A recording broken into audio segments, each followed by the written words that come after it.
Support comes from the Missouri Forest Products Association, committed to conservation and careful management of the state's forests to make them more resilient and better habitats for wildlife. ChooseWood.com.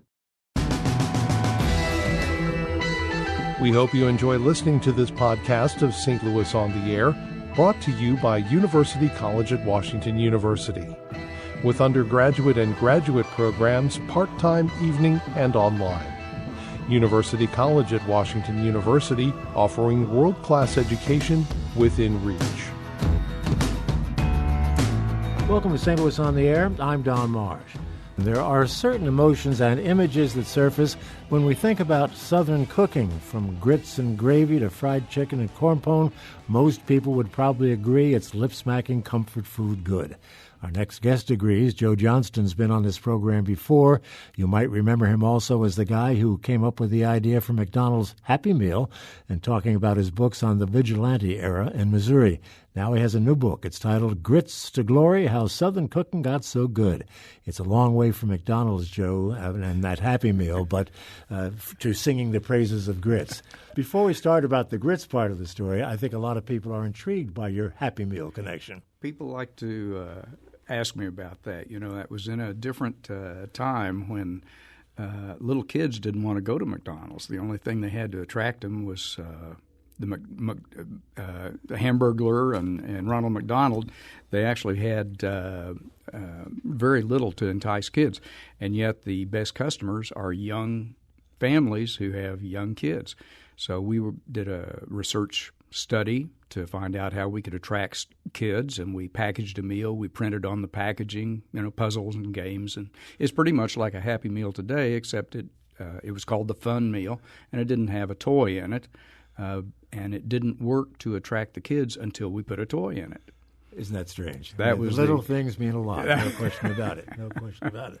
Well, let's get to the book, because Sure. this is not a cookbook. That's it's right. not no recipes in the book, but an awful lot of information about Southern food. What drew you to this? Well, I think it's maybe I'm the only one who thinks this way, but I've always been curious about why people eat the things they do in different parts of the country. How come we eat stuff down here that folks up north don't eat, and how come folks up north and so forth? And Missouri is right in the middle of all that. Oh, sure.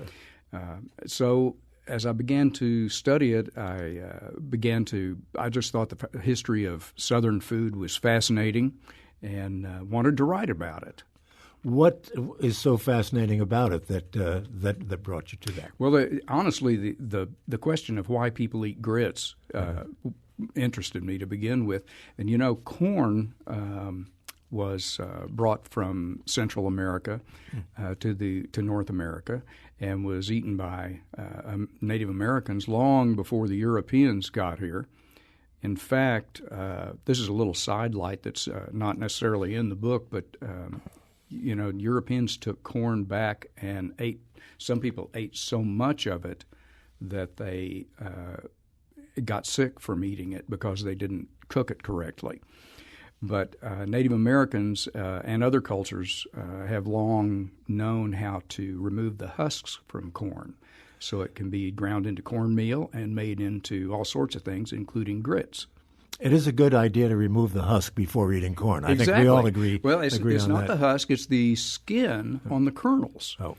That is the it's actually a process called nixtamalization, and it has to. But you soak the corn in a mixture of lye and water, cook it, and then let it sit overnight. Then you rinse it off the next day, and there's a little thin skin that comes off the kernels. And if you don't do that, you can't properly digest the dried corn. Hence the problem with the Europeans. Yeah, exactly. I think most of us, Joe, when we think about Southern cooking, I'm sure you get this all the time, Southern fried chicken, that's basically it. Sure. It's more than that. But what is it about Southern fried chicken that makes it what it is? That's a good question. You mean yard birds, chickens. It's related to the Southern diet as a whole.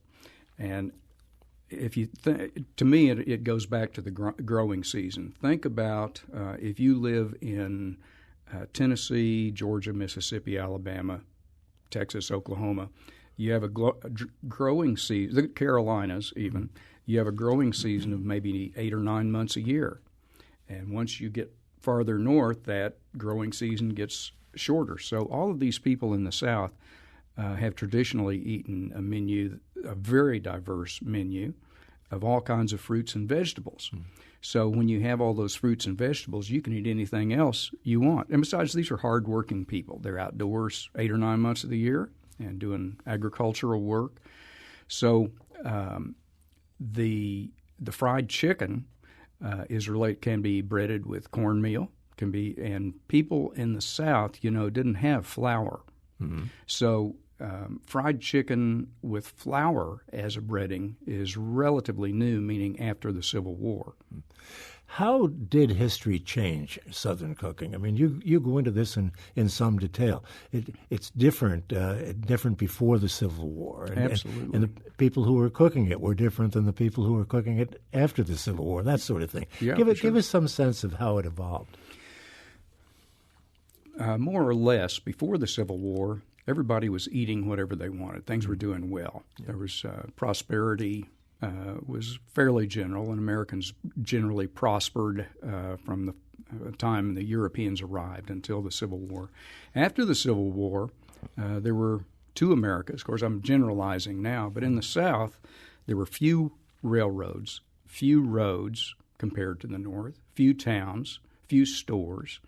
So people were much more self-reliant, had relied much more on agriculture and what they could grow and gather at home. So after the Civil War, it was even worse. The ports had been blockaded, so silt had clogged New Orleans, for example. It had to be dredged out again. Those were closed. The docks were and warehouses were in disrepair, so nothing was imported to the South. They ate what they had. In the North, meanwhile, things were just chugging along. Mm-hmm. People had streets and railroads and a lot of trains and a lot of imports. So that's why there also were a lot of immigrants coming into the North and into Missouri and West, and very few people coming into the South for a long time. And yet so many of them were coming up from the South. Many of them came to this part of the country from New Orleans. Exactly. Yeah. But they would come up from New Orleans and to St. Louis and west to Texas and so forth, farther west. One of the things that occurs to me about the way the cooking has evolved is the fact that before the Civil War, most of the cooking was being done by slaves. Yeah. So that had to influence the cuisine of the day somewhat, certainly. How did it? Yeah, imagine after the Civil War in the South, we have a population of poor white people. Basically, all white people were poor after the Civil War. You had a population of 3 or 4 million slaves, and you had Native Americans. And this is a great untold story, the influence of Native Americans on our diet. They were the originators of gather what you can, grow what you can, eat what's available, a very diverse diet based on the seasons and where and your place. So after the Civil War, those were the people who gave us Southern cooking, and they were all masters of doing the best they could with what they had. Mm-hmm. What about before the war, though? Was it different? Again, I mentioned that it was the blacks in the country that were doing the cooking, not making the menus, I'm sure, but doing the cooking. Yeah, well, as you say, slaves who were cooks and house slaves also were learning how to fix some of the finest food anywhere, and including imports. Became great cooks. Some of the same people and other members of their family were cooking fatback, leftovers, soup bones, little bits of produce mixed with what produce they could grow. So after the war, when some of them, of course, were still working in the kitchens and so forth, but they were very fine cooks, and there was. I don't pretend to be an expert on race relations, but there is anyone who has lived in the South experiences a kind of neighborliness and sharing that doesn't exist in other parts of the country in the same way. You make a big point over the fact that hospitality is probably one of the most important ingredients in the cooking, if you will. Yeah, in the South, things move slower. There's time to tell stories. Traditionally, young people have learned to cook by watching things cooked and listening to the stories. Young people learn to hunt and fish and clean what they hunt and fish or at an earlier age. So all that is part of Southern hospitality. Of course, I don't think that's exclusively Southern by any means, but it is a value that it's traditional and continues in the South. It might have been unfair of me earlier to just talk about Southern fried chicken as if that's all there is to Southern cooking. Obviously, it's a lot more complicated than that, but generally, how would you characterize Southern fried or Southern cooking? Southern cooking. If you had to describe what it is and what makes it different from elsewhere, other areas? I'd say it's based on pork. Mm-hmm. Pigs do very well in the South. Out west you can have a herd of cattle out there and you can see them 20 miles away and go get them if you need to. Mm-hmm. In the South, not so much because we have hills and valleys and coves and hollows. So cattle need a lot more range and a lot more grass. Hogs can be kept in the tiniest little places. The front yard. They can, in the front yard. They can find their own food if they have to. They eat roots. You can turn a group of hogs loose and let them clear a lot for you to put it in a garden. They'll eat everything in there and leave the dirt. So hogs are, pork is traditional to the South. Hence, everything you can make from pork, which, pork fat, bacon. Pork fat is the fat that's used in a lot of cooking, whereas a European immigrant might tend to cook with butter and other kinds of grease. Southern cooks use pork grease traditionally. Goes pretty much in everything. It doesn't sound like the healthiest diet in the world. It is not, except that. Southern people work hard. We work outdoors a lot. And as I said, Southerners have this diverse plant-based diet that includes natural plants as well as agricultural plants. Is it something that is still with us? Is Southern cooking still very much a part of the South? Oh, yeah. Well, we can go to Chicago and find Southern ribs and Southern fried chicken and all those sorts of things.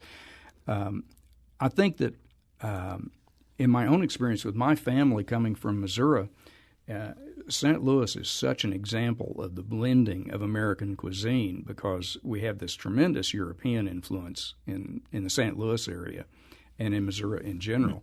And then you have this Southern influence because of all the Southerners who came here before the war. No other state has quite the history that Missouri does as a divided state during the Civil War. What would you point to in Missouri that most accurately reflects Southern cooking? Well, that's hard to say. In my own family, for example, we have a fried corn recipe that originated in North Carolina. Fried corn? Fried corn. You just fry it up in a skillet with a little bit of grease, some peppers, some onions, and it's a whole new taste with corn. I'll tell you another thing that's this is a good story to me to show how these traditions continue in Missouri. But although the story I'm getting ready to tell is an Arkansas story, my wife has Cherokee ancestry. Mm-hmm. When she was a little girl, one of the women came out of the cellar with a brown ball, slightly smaller than a baseball. And my wife as a little girl, had no idea what it was. And it was that day they served a Cherokee soup called Canuchy, which is very common among Cherokee people and Creek and some others. And it's basically smashed up acorns, which are mushed together with their own oil to make these balls and stored that way. Then the cook takes out a ball, puts it in boiling water, and makes a soup out of it. So there are a number of these traditions that are Southern in origin and continue in Missouri today. I want to get members of our audience into this conversation, Joe, because I'm sure a lot of folks are licking their lips right now around lunchtime thinking about what might taste really good. 382-8255 is our number. That's 382-TALK. Send us an email to talk@stlpublicradio.org, or if you'd prefer to send a tweet, do so at STL On Air. And Tom from Afton, Missouri is with us. He has a question or a comment. Tom, come on in. What's your question or comment? Thanks, Don. I grew up here in St. Louis. I lived in Chicago and Minneapolis. And when I was in Minnesota, I really got to ask myself, what makes the Midwest and different from the South? What do we have more of in Minnesota than where I grew up in St. Louis? And the big difference was the absence of Scotch-Irish Protestants, which are, I understand, the dominant cultural group in the South. What are the contributions to today's Southern cooking of Scotch-Irish Protestants? That's an interesting question. And I think the obvious answer is dinner on the ground. You know what I'm talking about? No. Dinner at the church after services. It's something that goes on everywhere, but is part of it's very prominent in the South, where we have potluck dinners after church. So this is not a casual affair. This is not something that you run by KFC and pick up a bucket of chicken, or the potato salad from the Schnucks grocery store. But you bring your finest. People bring homemade, home-canned pickles and tomatoes and everything else to the potlucks at the church. And I think that's a great Southern stronghold for great cooking. The other thing I would say about that, by the way, is that I've spent some time, Don, in Nashville in the music business, and in my opinion, the best songwriters in Nashville came from a Southern Baptist tradition. And this is because Southern Baptist preachers are taught to tell stories. You can tell a Baptist preacher any joke or any story, and he can make a sermon out of it. So that's why we have so many great songwriters from that tradition. And as I have a friend who told me recently, I know why Southerners eat so many grits. It's because they come free. It's like God's blessings. You don't have to order them. They just come with everything. And another interesting part of Tom's question about the Scotch-Irish influence, correct me if I'm wrong on this, but was my impression that many of the people who came from that part of the world settled in the hills and in the South. I mean, no disrespect intended, but that's what we'd call hillbillies. They were mostly from these parts of the world. So I would think they would have some influence on the food. Yeah, and there's actually some discussion of that in the book about how recipes changed, European recipes changed when people came here. For example, the Irish people would top a shepherd's pie with potatoes. When they came here, they would top them with cornmeal, some sort of cornmeal, cornbread. So let's see, there was another one. There was some of the sausages found different ingredients. They would have cornmeal in the sausages instead of some of the fillers, oats, and so forth that were used in Europe. You work with what you've got. I mean, that's exactly what you had to do. Exactly, that's the whole idea. Speaking of the cultural influence on food, Mike is joining us from Ferguson. I think he wants to get into that. Go ahead, Mike. Hello, Joe. Hello, Don. Good talking to you, Joe. Good morning, Mike. Hey, I was telling the producer earlier that you and my wife and I had supper last night, and we went to Das Bevo in South St. Louis. Nothing Southern about it, was there? Well, I'd never had schnitzel. I've never been to a German restaurant. And when they brought that out, I'm looking at it and just thinking, well, this is a chicken fried steak. This is what they called it when I was a kid, and we would have these things. And I think it's just another example of cultural influence on different foods that you write about in your book. Exactly. I was. We were talking last night, Don, about a cousin of mine who has a restaurant in Tulsa, a new place, and he makes schnitzel the traditional way with pork, but he also makes it with chicken and with eggplant. So this is an example of how these traditions blend, But yeah, chicken fried steak is pretty much the same as schnitzel, only beef versus pork. Yeah. You would have to think with the great waves, migration from the South during the early part of the last century, and the great waves of immigrants that came in from Europe in the middle of the 19th century would have to have a tremendous influence over the things that we ate. That and what was available where you happened to be. Exactly. Using what you have. A lot of people call white potatoes Irish potatoes, because there are other kinds. And in South America, there are hundreds of varieties of potatoes. So a potato is not just a potato. I also like the story that's in the book about some people who lived around Branson, and they made white gravy, which is it's made with flour and grease. And then when the mother would make brown gravy, they called it Yankee gravy because it was made with beef. So they didn't like that because it was Yankee gravy. White gravy and biscuits. That's kind of a staple, is it not, in Southern cooking? I'll tell you, another interesting aspect of this, though, flour is not traditionally Southern. And I've long known this story that most of the people, I've heard everybody, but I don't think everybody, but people in Jefferson County had never tasted white bread or did not have flour until after the Civil War. There were no mills, and it just wasn't available. All the flour went to these northern mills and it was distributed in the north. Lodge, what was his name? Joseph Lodge, who founded the Lodge Cast Iron Cookware Company, had never tasted cornbread until he came to Missouri after the Civil War. So there was this divide. There's cornmeal there. There's white flour up there. Yeah. Well, you talk about staples. The cast iron pot, the frying pan, is probably one of the most important pieces in the kitchen, in the Southern kitchen. Yeah, the more every once in a while, one of these reports comes out about the dangers of Teflon and so forth, which I don't know about that, but I do know that cooking in cast iron is good for you.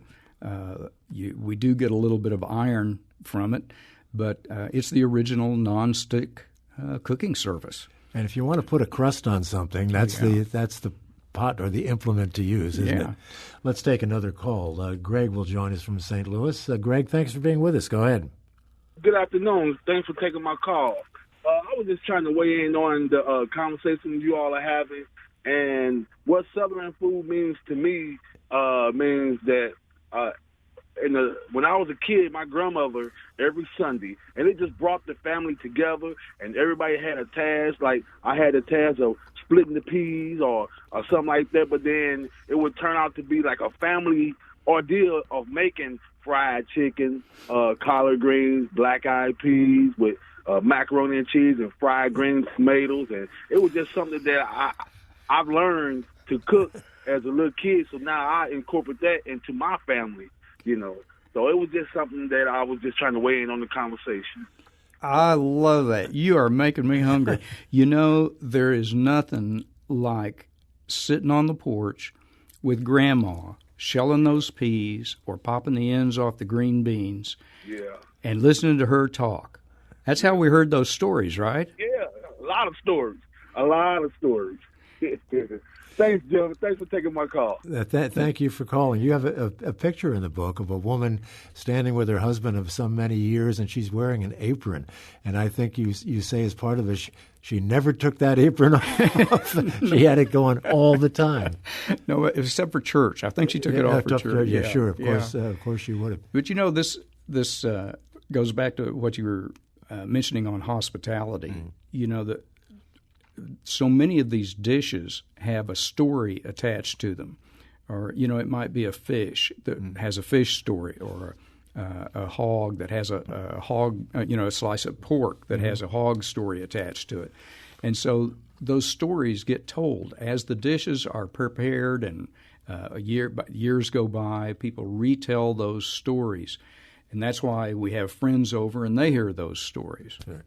You also point out in the book that for a long time, and maybe that's still the case, that every part of the animal was consumed. There are a lot of parts I wouldn't want to consume, Joe, let me tell you that, but nothing goes to waste. That's right. You know, I can remember as a boy, I can remember my mother eating pickled pig's feet. You can still buy them in the store. Yeah. My mother was a refined lady, a school teacher, well-educated, and she loved pickled pig's feet. So that's an example of using every part of the animal. A lot of meats were pickled, actually, but you had to preserve them. Yeah, to preserve them, sure. Exactly. The feet of both pigs and calves were could be cooked, and which releases the gelatin from them. So then that gelatin was used to make Jell-O, the original Jell-O, could be had with any kind of flavors, and it was also sometimes just put in soups. People ate, turtle was a very popular meat for a long time. And mock turtle. Mm-hmm. So mock turtle was so popular that recipes emerged to make mock turtle, this and that and the other thing, which from beef or pork or whatever you had. We did a program a few days ago on barbecuing, and they talked about snoots being among the most You're making a funny face, yeah. Joe. Tell me about that. Where does that come into the big snoots? Big snoots. Yeah, I have never had that particular dish, but yeah, it's part of the whole. Hog jowls are very tasty. I've had those. Then the other thing that was very common is every cook at one time had to know how to use the meat in a head. The head of a pig, the head of a calf has a lot of meat on it. To get to the brains required a hatchet, and they would take those brains out and cook them with eggs and onions. Well, good eating. Good eating, but I don't know about the preparation. I think I'd come to dinner late. They say that squirrel brains will make you smart. Well, let's take a note here from Hillary. I mentioned barbecue a moment ago, and she is curious about barbecue in the South as part of Southern cuisine. Well, it's hot in the South. And if you think back to our ancestors, where they cooked on an open hearth in the house. Well, that was hot. So then when they got stoves, the stoves also gave off a lot of heat. So in the South, it wasn't such a big problem in the North as it was in the South. So it became more common to cook outdoors in the South than it did in the North. So that's why barbecue really originated and became so popular here. The true Southern barbecue is pork, not beef. Exactly. I'm going to take a quick call from Rick, calling from Brentwood here, because he's going to get back into the cast iron skillet thing. Go ahead, Rick, but make it quick, please. Hello, gentlemen. My name is Rick. I own an auction and real estate company in Brentwood, and for 10 years, and I've run across numerous cast iron skillets that nobody wants to buy because they're nasty and crusty, and they just, you wouldn't want to touch them. I've developed a technique, and I'll make it real quick. You take a 5-gallon bucket and you fill it with the hottest water you can get out of your water heater, and you throw in 2 of those cans of the old-fashioned lye that you used to be able to get out of the hardware store. It's kind of hard to find anymore, but put those there and let it soak. Let it soak overnight. All that nasty will just flake right off with a wire brush and a putty knife. Make sure that you wear industrial gloves, and then put it in your sink and scrub the heck out of it with soap and water. Clean it up, and if you want to, you can run it through the dishwasher. It'll get super brown. You take it out, scrub it again, wash it, and then you see it on your stove or the top of your range or in your oven with olive oil, and you've got a new, absolutely wonderful old cast iron piece of equipment. Rick, that Thank you. We'll let it go at that because time's getting away. You're going to be in Jefferson County tomorrow very quickly, and today. Where and when? This afternoon, I'm speaking at the High Ridge, Jefferson County Library in High Ridge at 3. Actually, it's the bicentennial of Jefferson County, and I'm speaking as part of that about my book, The Mac Marsden Murder Mystery. That's at High Ridge at 3 today. Tomorrow at Barnhart, Arnold Library at 10 and Barnhart Library at 3 tomorrow. Okay. Well, Joe Johnston, thank you so much for being with us. Congratulations on the book. From Grits to Glory is the name of it. We're rushed right now, but thank you so much for being with us. St. Louis on the Air is produced by Alex Hoyer and Evie Hemphill with production assistance from Aaron Dorr, Charlie McDonald, and Caitlin Lally. The executive producer is Mary Edwards. St. Louis on the Air is a production of St. Louis Public Radio 90.7 KWMU. Thanks so much for listening. I'm Don Marsh.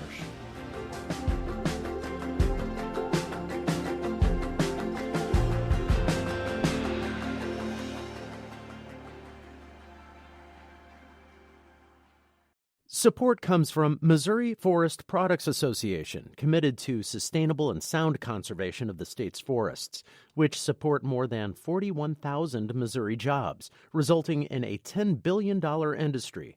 ChooseWood.com.